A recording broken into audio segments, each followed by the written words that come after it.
फैज़ान सैयद साहब कहते हैं ऑफिस स्कूल कल्चर में मर्द औरत का एक दूसरे से बात करना कलीग से कैसा है। अच्छा सवाल है। आम तौर से कॉलेजेस में और इसी तरह ऑफिसेज़ में, चूँकि हमारे यहाँ पर मखलूत को एजुकेशन सिस्टम भी है और इसी तरह ऑफिसेज़ में भी मर्द औरतें सब एक साथ होती हैं। असल तो हमारे यहाँ पर यह है, इस्लामी नुक्ता नज़र ये है कि मर्द और औरतें अलग अलग काम करें, इख्तिलात न हों। अब इख्तिलात की अलग अलग शक्ल हो सकती है।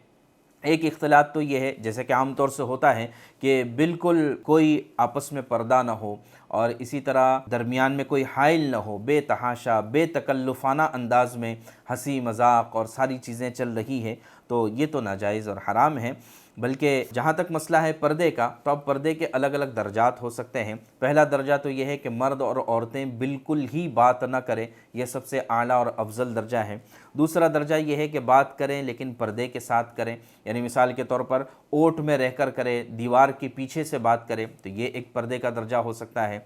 तीसरा दर्जा ये कि नहीं, आमने सामने बात करें लेकिन चेहरा छुपा हुआ हो, इस तरतीब से किया जा सकता है। लेकिन जब ऑफिसेज़ की आप बात कर रहे हैं तो यकीनन वहाँ पर तो ऐसा नहीं होगा कि चेहरा भी तो नहीं छुपा हुआ होगा, तो उसमें यही है कि आप ज़रूरत के हद तक बात कर सकें और बहुत ज़्यादा इख्तिलात ना करें, बहुत ज़्यादा एक दूसरे के करीब ना हो, इसी तरह एक दूसरे के साथ तन्हाई में ना रहें, इसलिए कि हदीस पाक में इसकी ममानात है।